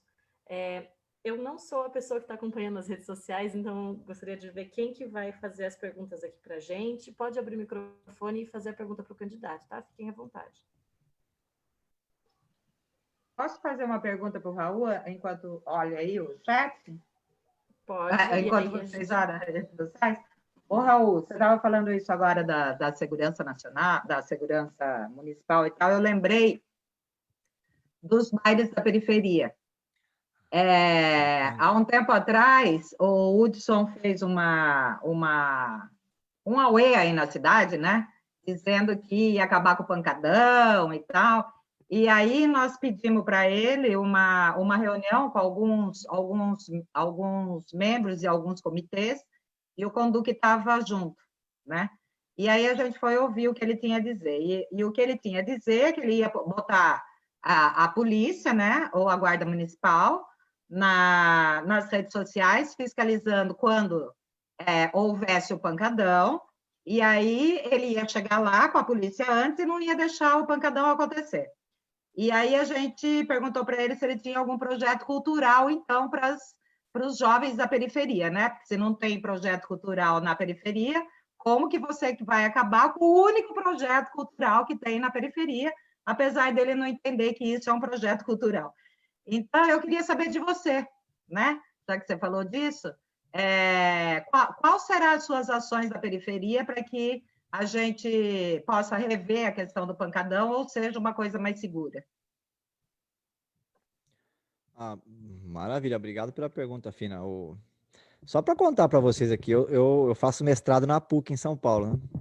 E agora tá trancado por causa da pandemia. E lá tem pancadão todo dia, viu? Para quem não sabe aí. Todo dia tem pancadão, a polícia fica toda prestando continência para os jovens de classe média que chegam para estudar na PUC. Ali na região de Perdizes, ali fica lotado de jovens, né? Todos os dias, e a polícia está lá para proteger eles todos, entendeu? Na verdade, o que é isso aí? O que não pode é a festa da juventude na periferia.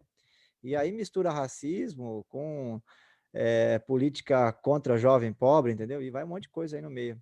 E falta de preparo também dos órgãos policiais, e até uma certa falta de preparo estimulada, porque se quer, de fato, ter uma guarda pretoriana, e não uma guarda de Estado, uma polícia de Estado no Brasil. Todos os governadores que passam evitam de fazer uma reformulação na polícia militar, na civil nem tanto, a civil tem uma visão mais de Estado, mas a polícia militar, tanto é que a civil era maior do que a polícia militar nos anos 80, hoje a polícia militar é mais do que o dobro do tamanho da polícia civil, porque é militarizada, né? Então ela tem um rito de quartel, um rito hierárquico, e acaba que esses jovens que entram na polícia militar acabam que... Bom, vou usar só um exemplo aqui. Junho de 2013, os jovens foram nas ruas manifestar contra o aumento da passagem. Aí o governador pegou o telefone e falou, desce a porrada neles lá. Aí foram lá, jogaram bomba e tal, aí no outro dia o governador ligou e falou, agora não vai mais ninguém, deixa eles fazerem o que quiserem na avenida, entendeu? Então assim, a guarda pretoriana funciona de acordo com o interesse do governador, entra governador, sai governador, a gente não muda isso.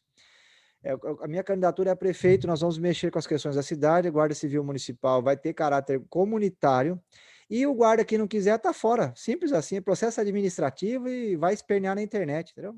Simples, já avisei eles já. Não vai ter guarda racista com a gente na prefeitura. E não vai ter tapa na orelha de jovem na periferia, pobre, negro. Fizer isso aí, tá fora da instituição, porque não vamos admitir. Entendeu? Até quando nós vamos seguir com essa palhaçada no Brasil? Entendeu? Até quando? Ou vai chegar uma geração que põe um fim nesse negócio, ou isso aqui vai continuar assim eternamente agora. Então, eu já avisei, são 385 guardas municipais, nós vamos melhorar a carreira deles, melhorar a carreira, vamos fazer concurso público, porque nós precisamos de um guarda municipal para cada 1.000 habitantes, então nós vamos ter que aumentar muito na medida que for recompondo o orçamento. Nós vamos fazer o canil, melhorar a carreira, só que vamos cobrar também. Né? E essa conversa fiada aí de baile funk, isso aí nós temos, a Secretaria da Cultura tem que integrar a comunidade. Então, nós vamos chamar esses jovens na Secretaria da Cultura, nós vamos ter um secretário de Cultura aqui que tem uma visão de que toda a manifestação cultural, desde a música erudita clássica, entendeu? Histórica, até o samba, o funk, que acabou de surgir aí, tudo isso é manifestação cultural e merece o respeito e merece ser atendido pelo poder público. Então, nós vamos chamar na prefeitura e oferecer espaços com banheiro químico, é uma atividade comercial, vai lá o vendedor de pipoca, o vendedor de água, tem um artista que se apresenta, é diversão, nós vamos oferecer espaços. E aí, é claro, se você oferece espaço, chama para participar, e alguém quer insistir em fazer na porta da casa do trabalhador, meu pai trabalhou na Terceira há muitos anos, eu sei o que é, meu pai implicava até com o carro do peixeiro que passava na rua, entendeu? Por quê? Porque incomodava o sono. Quem tem criança pequena também, eu tenho 3 filhos, sabe como é. Né? Então, assim, de fato, você tem um problema de vizinhança que precisa ser administrado pela prefeitura. Esse é um problema real. Então, nós vamos oferecer espaços com infraestrutura, com agenda, com tudo que tem que ter.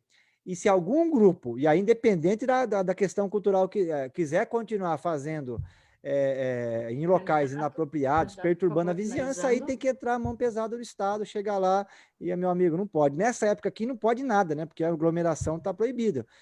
Mas o ano que vem, passando a pandemia, não dá para a pessoa fazer um festival de heavy metal no meio de uma comunidade, entendeu? Durante o dia, tem pessoas doentes, gente acamada, tem que ter nós vamos integrar todo mundo, manter uma agenda unificada em Sorocaba. Se as pessoas tiverem dificuldade até a prefeitura, o secretário vai até os bairros para promover reuniões, para integrar e oferecer espaços adequados. Dá para fazer o baile funk em inúmeros lugares em Sorocaba. Temos 50 mil terrenos vazios na cidade.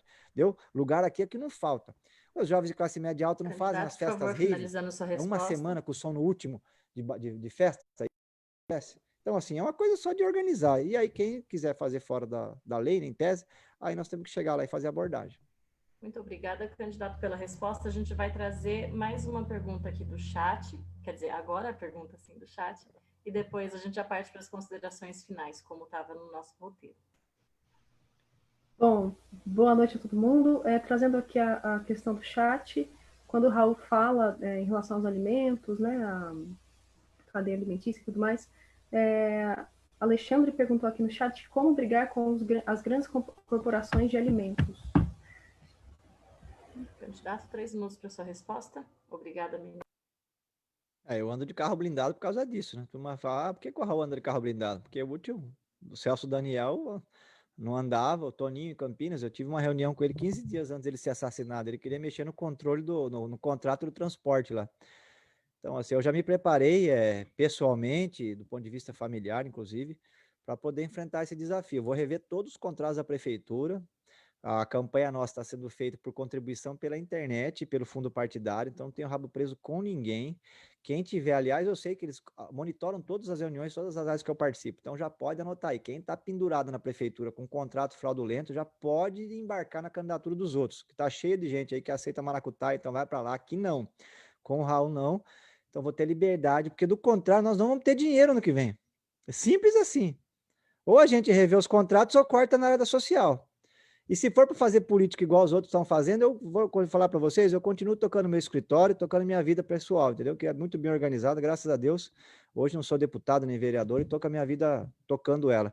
A minha ideia de entrar na política, já fui convidado para ser secretário de Estado, candidato a prefeito, por todos os partidos de Sorocaba, para ser secretário de quase todos os prefeitos dos últimos 4 mandatos. E não aceitei por quê? Porque para sentar no cavalo e não ter a rédea, é melhor ficar em casa.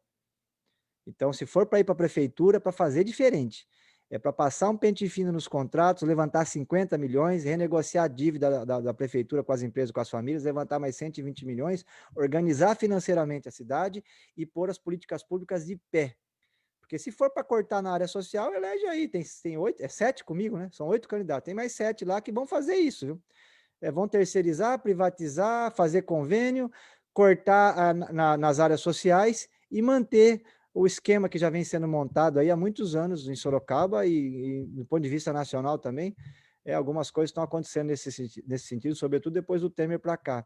Então, a ideia nossa é fazer diferente. Vamos correr os riscos, né? Política é risco também, mas eu me organizei pessoalmente para isso, inclusive do ponto de vista emocional, e vamos enfrentar esse desafio e com fé no futuro e com fé, inclusive, no nosso povo, que vai nos apoiar nesse intento. E depois que experimentem, sai de baixo. Porque quando a população experimenta um governo diferente, eu quero ver quem vai tirar depois. Curso de musicalização em todas as escolas, capoeira, judô, jiu-jitsu, curso de teatro, de cinema nas escolas. Depois que a molecada gostar disso daí, ninguém tira mais. E aí daqui uns dias não vai precisar nem do Raul mais, o próprio povo vai eleger qualquer um aí do povo, vai lá e vai tocar a política e tá tudo certo. A gente muda essa cidade. Muito obrigada, candidato, pela sua resposta. Agora nós partimos para as nossas considerações finais. Voltando à mesma ordem que a gente fez das perguntas, a gente começa com o Helder Freza, do coletivo Floresta Cultural. Helder, você tem 2 minutos para as suas considerações finais, e aí a gente vai passar, candidato, lembrando por todos os movimentos primeiro, cada um com 2 minutos para as considerações, e você tem 7 minutos no final para as suas considerações finais. Helder, fique à vontade, 2 minutos. Muito obrigado. Bom, queria agradecer a oportunidade novamente, agradecer a presença de todos, né? Agradecer ao processo, esse espaço democrático nosso de conversa, e lembrar que é importante que nós, enquanto civis, a gente melhore a nossa capacidade de organização, de sociedade civil organizada, e não deixemos apenas a responsabilidade para a gestão pública, mas que assumimos esse nosso compromisso com os espaços democráticos que é permitido que a gente faça essa intervenção, né? Então, nós participamos do Conselho do Meio Ambiente através da entidade civil Floresta, e sei de outros conselhos que são importantes nas cidades e que certamente faria muito sentido outros comuns aqui dos encontros participassem, tivessem mais atividade nesses outros locais. Nesse sentido, eu espero que também assim possa ser, caso o Raul torne o executor, né, da cidade, que possa valorizar, né, os conselhos e dar mais voz ativa. Fico feliz de ouvir que, de alguma maneira, essa sua escolha para conseguir usar, né, sem rédeas, né, poder ter, de fato, controle de certas questões da cidade, porque ainda há 5 anos trabalhando com esse trabalho civil, eu vejo muita dificuldade do próprio executivo de executar ações por algum empecilho, talvez político, talvez justamente eleitoral. Então, de alguma maneira, eu saio contente com as informações que recebi. Particularmente, não conhecia ainda o Raul. Eu espero que, nesse sentido, dos vazios urbanos da cidade, eles possam realmente ser melhor trabalhados através dos coeficientes de construção, porque nesse olhar nosso comunitário, talvez esteja aí um dos valores que a cidade esteja perdendo e que poderia muito bem ser útil para a cultura e para a arte da cidade. Eu queria lembrar também que, na questão ambiental, muito da matéria orgânica da cidade ainda vai para o aterro sanitário, né, e que gera um custo, onera a cidade, e que talvez essa seja um possível olhar sobre os custos da cidade de poder, eventualmente, trazer verba para outras áreas. Era só isso. Muito Agradeço obrigada, a presença de todos que estão vendo. Conto com vocês para os próximos encontros. Muito obrigada, Helder. Agora nós voltamos com a Fina Tranquilin, representando o Comitê de Direitos Humanos e Cidadania Conduc, para fazer as suas considerações finais. 2 minutos, Fina.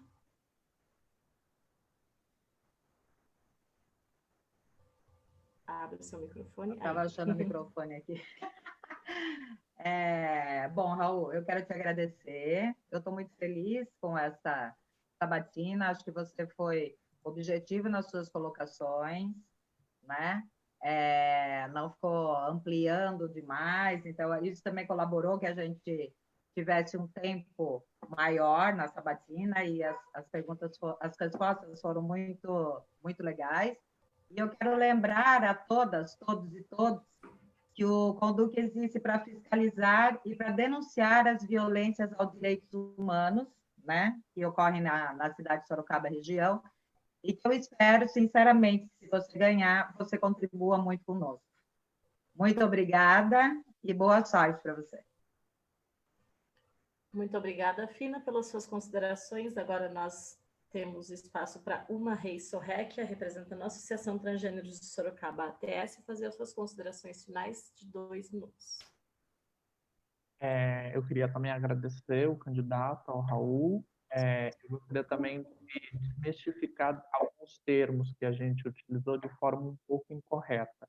Quando a gente fala de nome social, a gente está falando desse nome que, de fato, ele é social, ou seja, que preserva o nome civil dos documentos que ainda não foi modificado, né? Então, é para que essa pessoa não seja exposta no seu dia a dia. E o nome retificado é quando a pessoa ela tem a possibilidade de fazer a troca dos seus documentos de acordo com esse nome que a identifica como ela de fato é.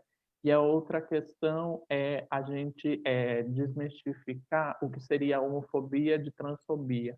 Ainda que a gente fale de LGBT, a gente pode falar de homofobia, lesbofobia, bifobia e transfobia, né? As violências estruturais, institucionais do campo material e simbólico, ainda que a gente esteja reunidas numa sigla, elas são diferentes. Eu gostaria de fazer uma defesa, espero que no seu mandato a gente tenha também pessoas trans que possam estar pensando políticas públicas. Geralmente a gente é destinada para um tipo de intelectualidade que não de fato aproveita todo o nosso conhecimento. Eu acho que isso acontece mesmo com pessoas trans que rompem muitas barreiras. E, por outro lado, eu queria fazer uma defesa de uma cidade mais democrática e cidadã e civil, que tem esse lugar de, quando você fala da infância, a gente pensar os 3 pilares que constituem uma cidade. Para mim, a família, a escola e o trabalho.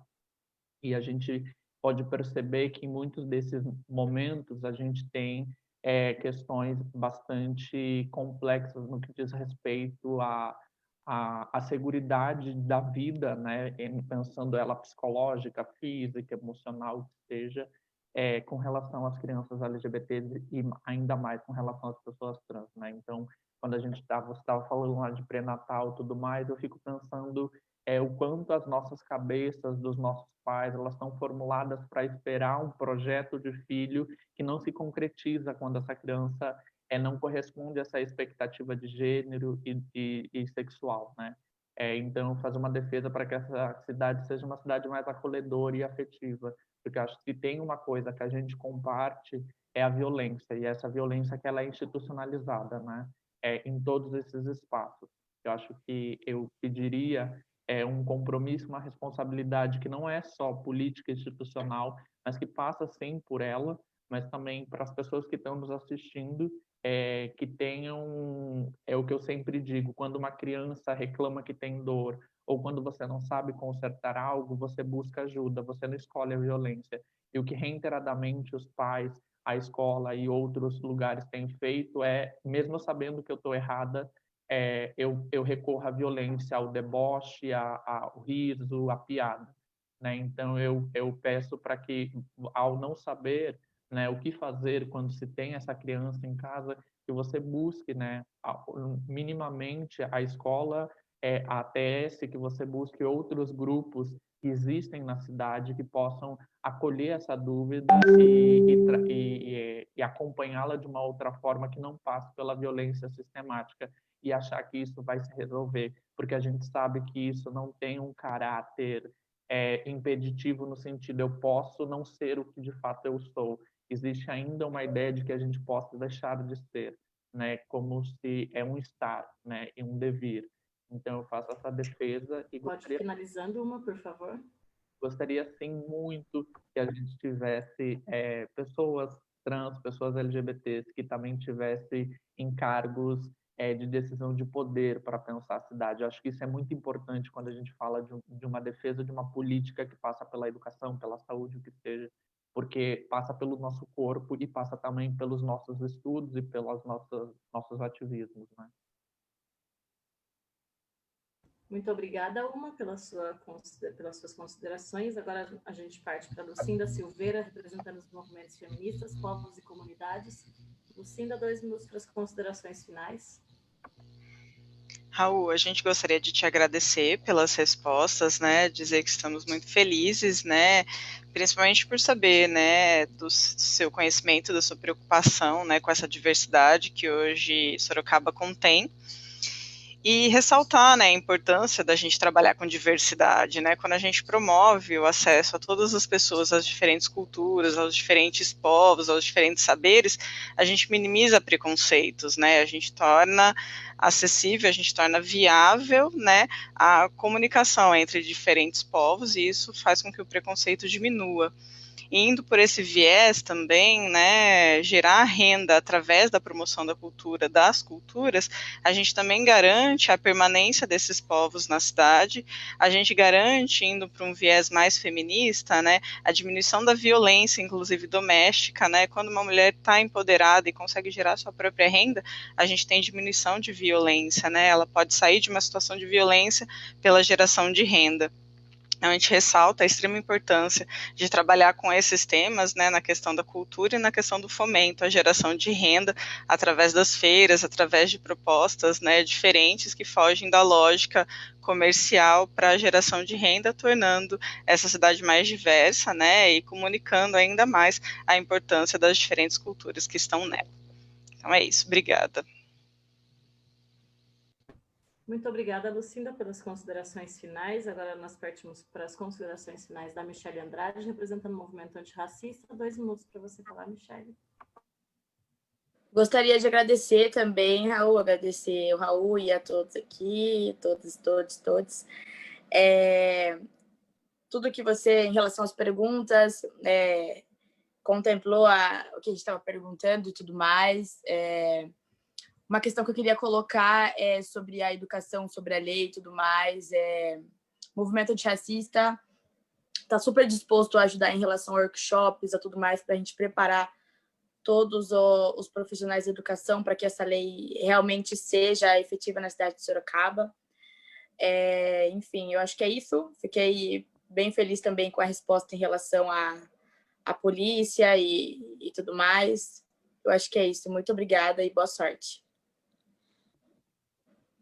Muito obrigada, Michele.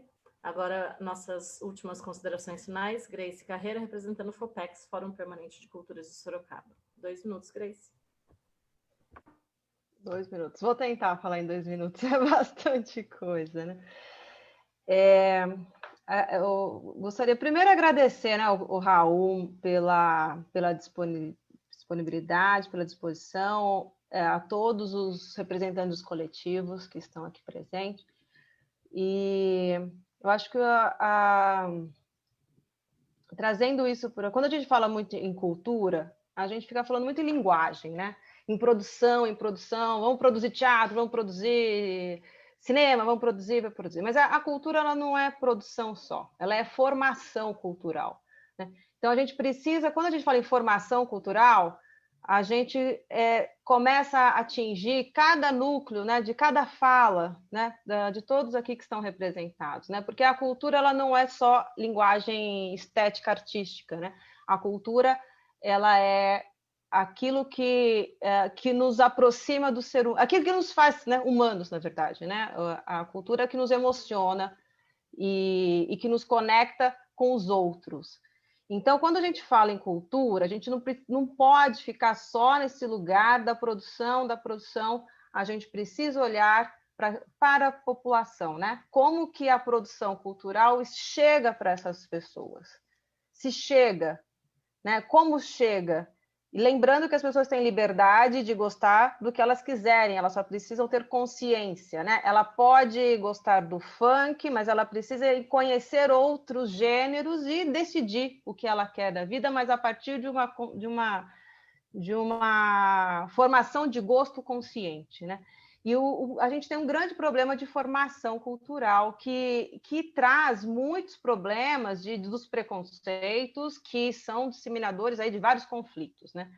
Eu acho que nós temos no mundo modelos interessantes, como eu acho que a gente precisa olhar para a Colômbia, para Medellín com mais atenção, porque a cultura ela não está só na pasta da Secretaria da Cultura. Isso eu vou morrer falando isso, entendeu? A cultura está em todas as pastas.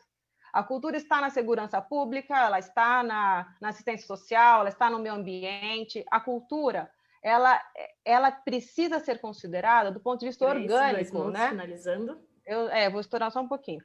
Ela precisa ser orgânica, porque é a partir dela que a gente consegue atingir esses lugares que nós estamos aqui debatendo ainda em 2020, né? Sabe, preconceitos, discriminação, não pertencimento, né? Então, assim, quando a gente pensa em cultura, a gente está nesse ambiente de direitos humanos, pensar a cultura, né? Assim, existe uma pasta que é uma pasta que faz a gestão da cultura, mas é o olhar da administração pública para a cultura. É o seguinte: o que a segurança pública, sabe, aquela pasta pode fazer pela cultura? Porque ela pode, entendeu? Fazer muitas coisas. Aí trago o exemplo de Medellín, como que eles conseguiram, a partir da cultura, reduzir a violência entre jovens. E você leva também a formação, né? A gente precisa complementar essa formação mais humana. Então, deixo aqui esse recado, assim, esse apelo, né? Para a gente parar de olhar a cultura naquela caixinha e olhar a cultura como direitos humanos, olhar a cultura como o canal e o lugar para acessar esses espaços que, às vezes, a educação, que precisa ser instrumental, a educação tem o objetivo dela, mas a educação não é cultura, a gente nunca pode misturar isso, né? A gente precisa separar nossos espaços, né? A educação é importante, mas a cultura é que ativa todos esses espaços. E, Raul, terminando aqui, eu queria deixar uma pergunta para saber de você. Como que você... crianças aqui. Raul, assim, vou trazendo a questão da cultura na sua vida, né? Eu acho que isso é uma pergunta mais pessoal, assim. Você pode até pegar um gancho com todo mundo, mas eu acho que assim, uma forma da gente entender a importância da cultura no seu mandato é saber qual que é a importância da cultura na tua vida, né? De como que, sabe, quais foram o seu contato, qual foi a sua experiência, entendeu? De como na sua vida pessoal, Raul, né? Não o Raul candidato, mas qual a importância de todos esses assuntos, né? Começando pela cultura, de que forma você foi atingido em algum momento da sua vida. E termino aqui a minha fala, agradeço a todos. Desculpa estourar o tempo, desculpa.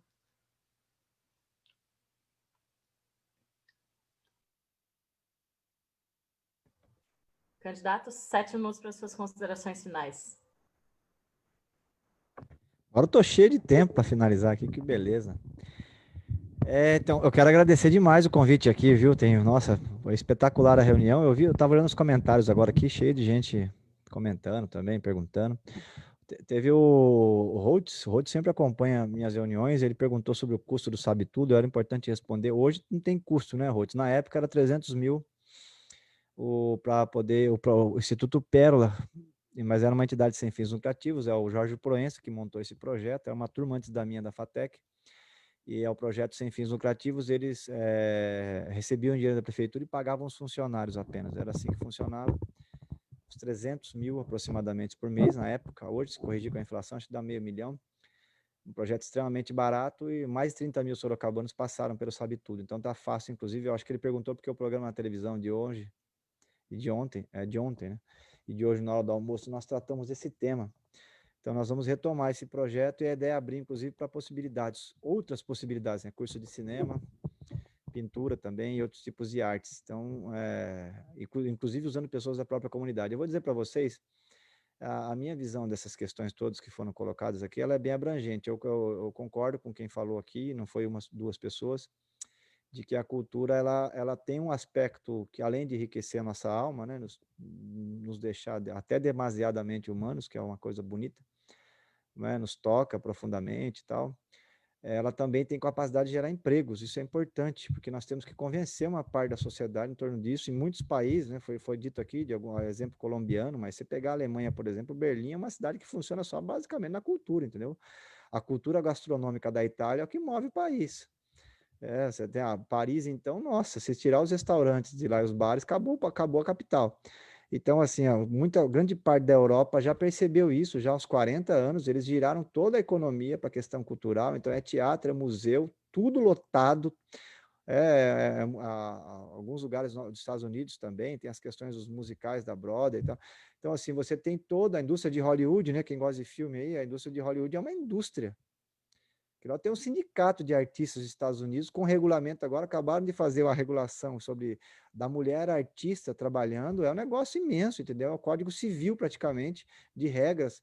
Então, assim, é uma indústria que movimenta muito recurso, emprega muita gente, e eu vou mudar, inclusive, o conceito. Cultura não vai ser mais gasto. A partir de janeiro do ano que vem, cultura é investimento. Uma peça de teatro tem capacidade de empregar até 20 pessoas. Então, nós temos que ter essa visão, porque do contrário a coisa vai ficar na caixinha, eu concordo com quem falou isso aqui, e aí a gente não avança. Então nós temos que ter essa visão. Os lugares em que já fizeram essa transição para o entendimento de que cultura ela tem uma repercussão na vida econômica do país, da cidade, avançaram demais, porque emprega muita gente na área que a gente chama nessa área de serviços, né? Mas serviço, na verdade, é desde atendente do museu até a pessoa que faz a limpeza, está todo mundo trabalhando, isso é importante. Então, nós temos que começar a fazer essa transição em Sorocaba. É a mesma coisa que o esporte, né? Por que se investe tanto em esporte? Os países em desenvolvimento, que têm estratégia para se desenvolver, ou desenvolvido, porque tem um reflexo claro na saúde. Você investe pouco em esporte, você tem mais problema de saúde. Você investe mais, você tem... Então, a gente tem que começar a ter essa visão holística das coisas, viu? Eu não quero, inclusive, que as secretarias trabalhem de forma estanque. Não vai ter a secretaria na caixinha. Cultura é só cultura, não. Cultura tem que dialogar, inclusive, com saúde. Saúde dialoga com segurança pública, que dialoga com educação. Eu quero promover contatos permanentes entre as secretarias para que a gente possa ter essa visão holística de que uma coisa interfere na outra, está tudo interligado. É só uma questão conceitual de trabalhar na caixinha, mas concretamente mesmo, um assunto deságua no outro. Segurança pública, por exemplo, tem tudo a ver com saúde. Vou dizer por quê. Uma mulher que chega no posto de saúde com manchas roxas no corpo, com hematoma, se você tem um enfermeiro ou enfermeira bem capacitado lá, você consegue fazer o diagnóstico que ela está no ambiente de violência doméstica. Simples assim. Em vez do médico recomendar um analgésico e mandar ir para casa, nós vamos começar a fazer uma investigação desses casos e, se preciso for, mandar a Guarda Civil Municipal na casa da pessoa para ver se está no ambiente de violência. A gente cessa a situação de violência, a criança não cresce mais num lar violento e se torna um adulto que tem a linguagem principal, o diálogo, e não a força física, que é o problema que nós temos hoje no Brasil. Tudo descamba para a violência física, as pessoas têm dificuldade de se comunicar, típico de sociedade subdesenvolvida. Vocês podem ver, todo país pobre, o índice de homicídio é lá em cima. Por quê? Porque os países desenvolvidos, todos eles investem na questão da suavização das relações pessoais, ou seja, as pessoas conversarem mais e se agredirem menos, isso é a regra, né? Mas infelizmente, cansei de ver em campo de futebol jovens, o juiz apita uma falta, o rapaz vai lá e dá um chute na pessoa, entendeu? Xingamento. Aí você vai ver o que é na casa, a pessoa acostumou, cresceu, ver o pai e a mãe um matando no outro, para ele o normal é a violência, não é o diálogo. Então a gente tem que começar a inverter isso. Então, assim, vocês percebam que está tudo interligado. Então, a gente faz o programa Estanque, mas eu fiz questão de colocar lá em vários pontos que a coisa está tudo interligada, porque eu concordo com quem abordou aqui, a minha cabeça funciona assim, inclusive. Nós vamos promover essa integração das secretarias, entendendo que uma coisa termina em uma, mas começa na outra e vai embora. Então, a cultura é isso. Nós vamos ter nas escolas públicas, no contraturno, um programa de 36 milhões de reais, que vai ser o Sorocaba Solidária. Terminou a aula das crianças do ensino médio, do ensino fundamental. No meio-dia, até as 2 da tarde, nós vamos ter a aula de cinema, de teatro, capoeira, entendeu? E também alguns cursos de iniciação na informática. Então, vai ser um dos maiores programas de Sorocaba a partir do ano que vem. A ideia é fazer um esforço imenso para, em 4 anos, implantar, vai ser o Sorocaba Solidária, para oferecer um tempo maior da criança no contraturno da escola. E vamos usar os próprios equipamentos da própria escola. Se precisar, usa uma quadra perto, um centro esportivo, usa algum espaço, a prefeitura vai fazer o reforço da alimentação dessas crianças e pré-adolescentes, e nós vamos ficar com mais tempo com a criança imersa no processo educacional. Escola de meio período só tem país subdesenvolvido, viu? Outra coisa, na França, você falar para um pai, o seu filho, meio-dia volta para casa, ele dá risada de você. A criança sai de manhã de casa e volta à noite. A classe média alta, a classe média do Brasil já faz isso com seus filhos. À tarde ou de manhã, no contraturno, o pai fica levando, ou a mãe fica levando um monte de escolinha disso, escolinha daquele e tal e tal. O filho dos trabalhadores e as famílias muito pobres não tem condição. Então, nós vamos começar a oferecer. O sonho é lá na frente ter uma escola que seja igual ao CIEPS do Brizola, o CEL da Marta aqui em São Paulo. São todos projetos importantes que foram abandonados. Mas aqui em Sorocaba a ideia é a gente caminhar para isso. Nesse primeiro momento não vai dar, porque a situação financeira está muito grave, mas a gente já vai começar a oferecer esse período maior no contraturno, e a ideia é entrar com artes, cultura, né, em geral, as artes e também o esporte. Tá? O que eu gosto? Eu gosto de muita coisa. Eu sou ligado à música desde muito jovem. Eu tinha uma banda de música com 14 anos. Tenho um violão aqui, um amigo. Não está aqui porque é enfeito por causa da reunião nossa. Não. Quem acompanha minhas lives aqui, eu faço reunião com o pessoal da segurança pública, e o violãozão está aqui atrás, é meu parceiro aí desde sempre, né? O amigo. O legal da cultura é isso, viu? Essa geração atual, nós erramos a mão no Brasil. Queria finalizar com isso. A cultura ela enriquece a nossa alma e preenche a nossa existência. E aí, o que nós estamos oferecendo hoje para a juventude? O consumo. E o consumo é aquele negócio, você comprou, a hora que você terminou o ato de compra, você passou o cartão, acabou, estancou. Aí você precisa comprar de novo. E aí você tem que comprar o outro, e o Brasil, inclusive, não domina a produção tecnológica desses produtos. Então, causa uma dependência brutal do país. Vocês terem uma ideia, Sorocaba importa quase 40% de produtos eletroeletrônicos da China, para dar vazão à demanda do consumo, que é a cultura hoje que impera no meio da nossa juventude. E nós precisamos fazer essa disputa, que é uma necessidade, inclusive, do país, que é trazer essa juventude para preencher a sua existência com outras coisas. Né? O teatro é um negócio fantástico, nós temos que levar, e olha, não tenho dúvida, o pessoal acha, nos bairros o pessoal não vai querer teatro, não vai querer música clássica, é uma questão de oferecer. Ofereceu, um abraço. Minha ideia, inclusive, é levar a Fundec para as comunidades. A gente tem um conservatório Tatuí no centro de Sorocaba. Aliás, umas salas acústicas de música clássica, uma das melhores do Brasil. É um negócio absurdo a qualidade ali. Raul, o que você toca? Eu toco violão e toco piano. Toco piano também, mas piano não dá audiência aqui na internet, viu? Se eu tocar, pessoal... Agora o violão vai bem, violão é um instrumento mais popular, o pessoal gosta bastante. Eu gosto de cinema também, eu tenho mais de 2.800 filmes aqui, eu sou fã do Kubrick, eu tenho tudo do Kubrick aqui, biografia, o estilo de iluminação, as lentes que ele usava nos filmes, tudo. Inclusive o pessoal que está comigo aqui na produtora, que faz os vídeos aqui comigo, a gente fica o tempão debatendo sobre as câmeras, as lentes, o tipo de qualidade. Tem um Barry Lyndon, que é um filme feito sobre luz natural, é o único filme que retrata de fato o período do feudalismo, né? Porque a gente vê os filmes atuais, é uma coisa piada, né? As pessoas não tinha lâmpada, como é que faz filme de época, tudo claro, era um breu danado aquele negócio, 6 horas da tarde tava todo mundo escuro, o dia acabava, né? Tudo na lamparina, na lâmpada. Eu acho que umas poucas pessoas conseguiram retratar essa parte da iluminação. Eu tenho o livro do Júlio Camargo aqui também sobre a iluminação do teatro, a importância da iluminação.